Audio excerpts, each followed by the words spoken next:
Okay sir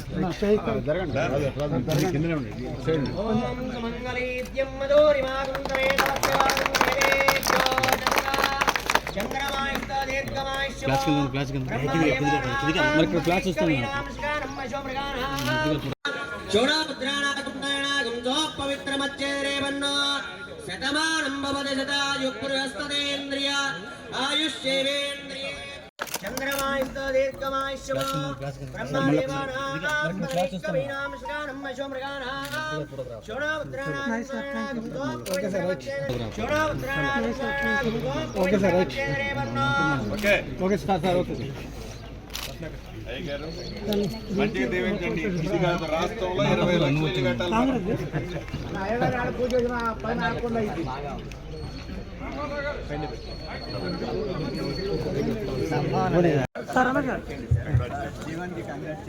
చెప్పిన దానికి మీరు కూడా దగ్గర ఉండి బాధ్యతలు తీసుకున్నారు కదా. Thank you. ఎంఆర్ఓ గారు దీని చుట్టూ కొద్ది మొక్కలు వేపించుకోమా.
నవధాన్యాలు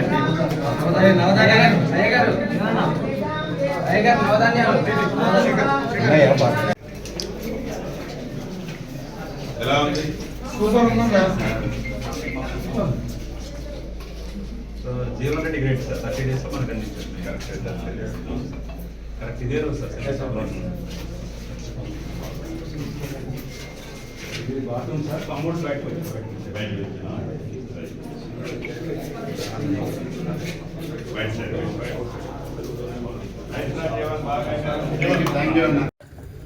సీనన్న ఆ రోజు నెల రోజులు కంప్లీట్ చేయాలన్నారు. నెల రోజులే కంప్లీట్ అయింది ఇల్లు. ఇప్పుడు ఈ యొక్క కార్యక్రమాన్ని ఉద్దేశించి ఎంపీ గారు రఘురామరెడ్డి సంక్రాంతి శుభాకాంక్షలు. మొదటి నుంచి కూడా మన సీనన్న గారు ఈ హౌసింగ్ గురించి ప్రత్యేకత పట్టారన్నమాట. ఏ ఎలక్షన్ మీటింగ్ పోయినా ఇందిరమ్మ ఇండ్ల గురించి మాట్లాడుతున్నారు. పట్టుబట్టి వారు ఈ హౌసింగ్ స్కీమ్ తెచ్చినందుకు మీ అందరి తరఫున వారికి నా హృదయపూర్వక ధన్యవాదాలు తెలుపుకుంటున్నాను. నిజంగా మనకు వీరు రెవెన్యూకి హౌసింగ్కి ఉండటం అనేది అదృష్టవంతులం. ఇటువంటి స్కీమ్ అనేది మన దేశంలోనే చాలా తక్కువ అన్నమాట. అప్పటి ఇందిరమ్మ ఇండ్లు ఏ ఎలక్షన్ మీటింగ్ పోయినా ఇందిరమ్మ ఇండ్ల గురించి వాళ్లకు గుర్తొస్తుందన్నమాట. అదేవిధంగా ఇప్పుడు కూడా ఈ ప్రభుత్వం రేవంత్ రెడ్డి గారి ప్రభుత్వంలో పూర్తి స్థాయిగా 6 గ్యారంటీలలోనే చాలా మట్టుకు గ్యారంటీలు పూర్తి చేశారు. అదేవిధంగా ఈ 5 ఏళ్లలో మిగతా గ్యారంటీస్ కూడా తప్పక అమలు చేస్తారని పూర్తి స్థాయిగా నమ్మకం ఉంది నాకు. ఇదే విధంగా కాక మన రైతు భరోసా స్కీమ్, మిగతా స్కీమ్స్ తీసుకురాబోతున్నారన్నమాట మన ప్రభుత్వం. మీరు ఎన్నిక చేసి నన్ను ఢిల్లీ పంపారు. మంత్రి గారు చేశారనమాట. మంత్రి గారు చేశారు. అంతే 3 సెక్టర్స్లో, రెవెన్యూ సెక్టర్లో వారే ఉన్నారు, హౌసింగ్ సెక్టర్లో వారే ఉన్నారు, ఐఎన్పిఆర్ సెక్టర్లో వారే ఉన్నారు. అదేవిధంగా మనకు ఈ జిల్లాకు భట్టి గారు ఉన్నారు, వారు ఉప ముఖ్యమంత్రి గారు, ఫైనాన్స్ కూడా వారి చేతిలోనే ఉన్నది. అదేవిధంగా పెద్దలు తుమ్మల గారు ఉన్నారు, వ్యవసాయ శాఖ. 3 శాఖలు అనేది చాలా ముఖ్యమైన శాఖలు. అందుకొరకే మనం ఈ జిల్లాకే అదృష్టవంతులని అనుకుంటున్నాను. ఇంత తొందరగా కంప్లీట్ చేసినందుకు హౌసింగ్కి, తర్వాత వివిధ పంచాయతీరాజ్ ఆఫీసులకి ధన్యవాదాలు తెలుపుకుంటూ ముగిస్తున్నాను. రాష్ట్ర ప్రజలందరికీ సంక్రాంతి శుభాకాంక్షలు.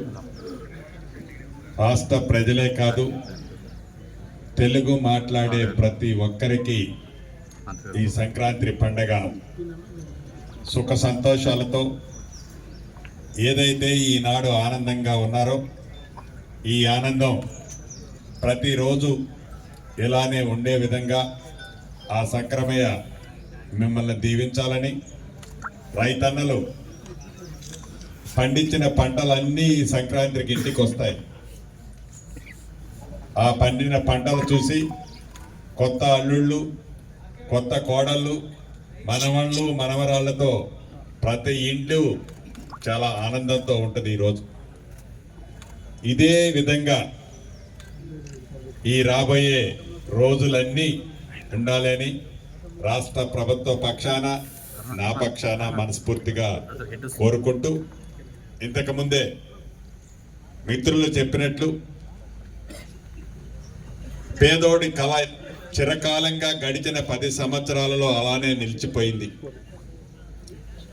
ఆనాడు 2004 నుంచి 2014 వరకు ఇందిరమ్మ ప్రభుత్వం ఉన్నప్పుడే ఆనాటి ఉమ్మడి ఆంధ్రప్రదేశ్లో, ఈనాటి తెలంగాణ రాష్ట్రంలో సుమారు 25,60,000 ఇళ్లు కట్టిన ఘనత ఇందిరమ్మ ప్రభుత్వాన్ని. ఇందిరమ్మ ప్రభుత్వం అంటేనే ఇందిరమ్మ ఇల్లు, ఇందిరమ్మ ఇల్లు అంటేనే ఇందిరమ్మ ప్రభుత్వం. మార్పు కావాలని తెలంగాణ రాష్ట్రంలో ఇందిరమ్మ రాజ్యాన్ని తెచ్చుకొని 1 సంవత్సరం పూర్తయి 2వ సంవత్సరంలోకి వచ్చాం. అనేక హామీలు చెప్పాం. రాష్ట్ర ఆర్థిక పరిస్థితి ఏందో ప్రతి తెలంగాణ బిడ్డకి తెలుసు. ధనిక తెలంగాణ రాష్ట్రాన్ని ఆనాడు పెద్దలు ఎలా కొల్లగొట్టారో తెలుసు. అయినా కూడా ఆర్థిక క్రమశిక్షణని పాటిస్తూ ఇచ్చిన ప్రతి మాటని తెలంగాణ బిడ్డకి ఇస్తూ, ఎక్కడ తెలంగాణలో పేదవాడు ఇబ్బంది పడొద్దని, పేదవాడు కుటుంబం ఆనందంగా ఉండాలని తహత ఈనాటి ముఖ్యమంత్రి రేవంత్ రెడ్డి గారి నాయకత్వంలోని మన ఇందిరమ్మ ప్రభుత్వం పని చేస్తుంది అనడానికి నిదర్శనం. ఇందిరమ్మ ఇళ్ల మీద ఈ ప్రభుత్వం ఎంత చిత్తశుద్ధితో మొదటి విడతగా మొదటి సంవత్సరంలోనే 4.5 లక్షల ఇళ్లు రాష్ట్ర వ్యాప్తంగా నిర్మించాలి అని ఒక దృఢ సంకల్పంతో ప్రతి అసెంబ్లీ నియోజకవర్గానికి తక్కువలో తక్కువ 3,500 ఇళ్లు ఇస్తూ, ఈ పేమెంట్ కూడా ఏదైతే ప్రతి ఇంటికి ఇచ్చే 5 లక్షల రూపాయలని గ్రీన్ ఛానల్ ద్వారా కట్టుకునే ప్రతి పేదవాడికి ఇవ్వాలని చిత్తశుద్ధితో ఈ ప్రభుత్వం ఈనాడు ఆ దిశగా పయనిస్తుంది. దాంట్లో భాగంగానే పోయిన నెల అంటే డిసెంబర్ 13వ తారీఖు నాడు నా సొంత నియోజకవర్గం పాలేరు నియోజకవర్గంలోని కూసుమంచిలో ఒక ఇంటికి మోడల్ హౌస్కి శంకుస్థాపన చేసుకున్నాం. ఈ సంక్రాంతి పండగ పర్వదినాన ఆ ఇల్లు పూర్తి చేసుకొని ఇంతకు ముందే పెద్దలందరూ చూస్తుండగా ఆ ఇల్లుని ఇంతకు ముందే ఓపెనింగ్ కూడా చేసుకున్నాం, పాలు పొంగించుకున్నాం. రాష్ట్ర ప్రజలందరికీ ఒకటే చెప్పదలుచుకున్నాను, తెలంగాణ రాష్ట్రంలో ఉండే పేదవాడి కళ నెరవేర్చడం కోసం, పేదవాడి చెరు కోరిక ఏదైతే కోరికలాగా మిగిలిపోయిందో, అర్హులైన ప్రతి పేదవాళ్ళకి ఈ రాబోయే ఇందిరమ్మ రాజ్యం 4 సంవత్సరాలలో ఈ విడతలోనే 20 లక్షల ఇళ్లు కట్టాలని చిత్తశుద్ధితో ఎన్ని వడదొడుగులు, ఎన్ని ఇబ్బందులు, ఎన్ని కుట్రాలు కుతంత్రాలు జరిగినా పేదవాడి ముఖంలో ఆనందం చూడటం కోసం, పేదవాడి కళ నెరవేర్చడం కోసం, పేదవాడి కూడా ఒక గూడుని ఏర్పాటు చేయటం కోసం ఇందిరమ్మ ప్రభుత్వం చిత్తశుద్ధితో ఈ రాబోయే 4 సంవత్సరాలలో 20 లక్షల ఇళ్లు కట్టాలన్నదే ఈ ప్రభుత్వం యొక్క ప్రణాళిక. 10 సంవత్సరాలు పరిపాలించినప్పుడు వారు కట్టిన ఇళ్లు, పిలిచిన టెండర్లో 1,52,000 ఇళ్లు పూర్తి చేసింది 1,00,000 లోపే. ఇంకా పిట్టగోడలు మిట్టగోడలతో మిగిలిపోయినాయి సుమారు 55 నుంచి 60 వేలు ఉన్నాయి. వాటన్నిటినీ డబ్బులు ఖర్చు అయినా పూర్తి చేసి పేదవాళ్ళకి ఇస్తున్నాం. ఇప్పుడు మొదటి విడతగా ఇళ్ల స్థలం ఉన్న పేదవాళ్ళకి ఇందిరమ్మ ఇల్లు ఇచ్చే కార్యక్రమంలో ఇప్పటికే ఈ అర్హులని ఎవరు అనేది పార్టీలకు అతీతంగా, కులాలకు అతీతంగా, మతాలకు అతీతంగా అనేక వేదికల మీద చెప్పాం. నీది ఏ పార్టీ అని అడగం, నీకు ఇల్లు ఇస్తే రేపు భవిష్యత్తులో మాకు ఓటేస్తావని అడగం. నువ్వు పేదవాడు అయితే చాలు, నీది ఏ కులమైనా నాకు సంబంధం లేదు, నువ్వు తెలంగాణ బిడ్డవై పేదవాడైతే 5 లక్షల రూపాయలు పక్కా మొదట విడత ఇస్తామని చెప్పాం. ఈ 5 లక్షలు కూడా ఇల్లు కట్టేటప్పుడు 4 విడతలుగా ఇచ్చే కార్యక్రమాన్ని చేపట్టాం. పునాదులు కట్టడంతోనే 1,00,000 రూపాయలు, కిటికీ లెవెల్ కట్టడంతోనే 1,25,000 రూపాయలు, స్లాబ్ వేయటంతోనే 1,75,000 రూపాయలు, మిగిలిన 1,00,000 రూపాయలు ఇంట్లోకి వెళ్ళేటప్పుడు ఆ 1,00,000 రూపాయలు ఇచ్చే కార్యక్రమాన్ని ఇచ్చాం. దళారీలకు ఎవరిని ప్రోత్సహించేది ఉండదు, దళారీల పాత్ర ఉండదు. గ్రామంలోనే ఇందిరమ్మ కమిటీ సమక్షంలో ఈ ఎంపిక జరుగుద్ది. ఎవరికి రూపాయి ఇవ్వాల్సిన అవసరం లేదు. పేదవాడికి ఇచ్చే ఇంటి దాంట్లో ఎవరి జోక్యము ఉండదు. పేదవాడని ఉంటే చాలు, అదే అర్హత. రేషన్ కార్డు కూడా నీకుందా లేదా అని కూడా ఈ ప్రభుత్వం అడగదు. పేదవాడై అర్హుడై ఉంటే విడతల వారిగా మొదటి విడత 4.5 లక్షలు ఇళ్ళు ఇస్తున్నాం. ఇలా నిరంతరము జరిగే ప్రక్రియ. ఏదో 4.5 లక్షలు ఇచ్చాము అయిపోయింది కార్యక్రమం అని అనం. ఇది ప్రతి సంవత్సరము నిరంతరము జరిగే ప్రక్రియ. ఈ ప్రక్రియని ఇందిరమ్మ రాజ్యం ఉన్నంత కాలం, ఇందిరమ్మ ప్రజల గుండెల్లో ఎలా ఉందో, ఇందిరమ్మ ప్రభుత్వం ఉన్నంత కాలం నిరంతరము ఈ కార్యక్రమం రాష్ట్రంలో ఉండే ప్రతి పేదవాడికి ఇల్లు ఇచ్చేంత వరకు ఈ కార్యక్రమం జరుగుద్దని కూడా ఈ వేదిక ద్వారా సంక్రాంతి పండగ రోజు ప్రతి పేదవాడికి తియ్యటి కబురు ఈ మోడల్ హౌస్ ద్వారా రాష్ట్రంలో ఉండే పేదవాళ్ళందరికీ తెలియజేస్తున్నాం. రేపు జనవరి 26వ తారీఖు రాష్ట్ర ప్రజలందరూ, పేదవాళ్ళు ముఖ్యంగా ఎదురు చూస్తున్న రోజు. గౌరవ ముఖ్యమంత్రి గారు రేవంత్ రెడ్డి గారు కేబినెట్ మంత్రుల మందరం 4-5 రోజుల క్రితం జరిగిన కేబినెట్ మీటింగ్ లో నిర్ణయం తీసుకున్నాం. 4 అంశాల మీద నిర్ణయం తీసుకున్నాం. రైతును రాజు చేయాలని, ఒరేస్తే ఉరి అని ఆనాటి పెద్దలు చెప్పిన దానికి భిన్నంగా రైతు పంట పండించి మీసాలు మెలేసుకునే విధంగా రైతు భరోసా కార్యక్రమాన్ని కూడా ఈ ప్రభుత్వం ఇస్తుంది.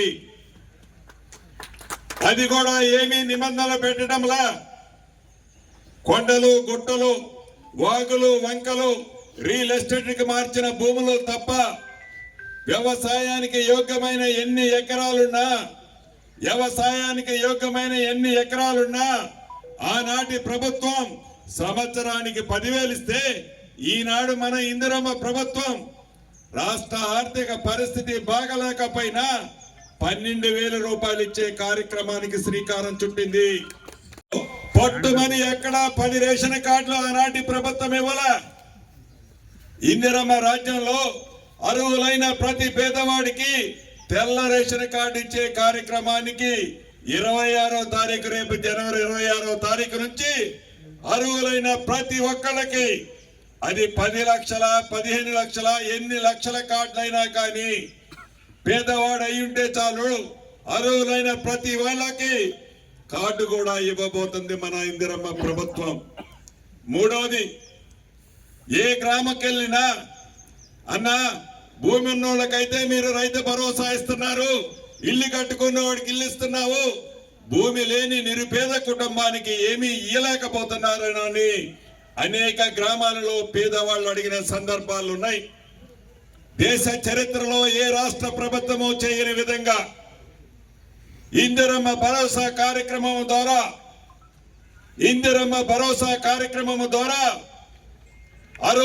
అర్హులైన ప్రతి పేద కుటుంబానికి ప్రతి సంవత్సరం 12,000 రూపాయలు ఇచ్చే కార్యక్రమాన్ని 2 విడతలుగా శ్రీకారం చుట్టబోతుంది 26వ తారీఖు. ఇక నాలుగోది ఇంతకు ముందు చెప్పిన నేను ఇందిరమ్మ ఇల్లు. ఈ 4 కార్యక్రమాలు ఏవైతే ఉన్నాయో పేద రైతుకి భరోసా కల్పించడంతో పాటు గ్రామ స్థాయిలో ఉండే భూమి లేని నిరుపేద కుటుంబాలకు అండగా ఉండటంతో పాటు ఎప్పుడు ప్రతి కార్యక్రమానికి అవసరమయ్యే రేషన్ కార్డు కూడా అవసరమైనన్ని ఈ ప్రభుత్వం ఈ రోజు ఇచ్చే కార్యక్రమాన్ని శ్రీకారం చుట్టబోతుంది. ఇన్ని మంచి కార్యక్రమాలు చేసే ఈ ప్రభుత్వాన్ని ఈ పండగ పూట తెలంగాణ రాష్ట్రంలో ఉండే పేదవాళ్ల కళను నెరవేర్చాలని ఏదైతే ఇందిరమ్మ ఇళ్ళు ఇంతకు ముందే ఓపెన్ చేసుకున్నామో ఇది ఓపెనింగ్ మాత్రమే. ఈ రాబోయే 4 సంవత్సరాలలో మళ్ళీ చెప్తున్నాను, అర్హులైన పేదవాళ్ళకి ఈ 4 సంవత్సరాల్లోనే 20 లక్షల ఇళ్లు కడతాం.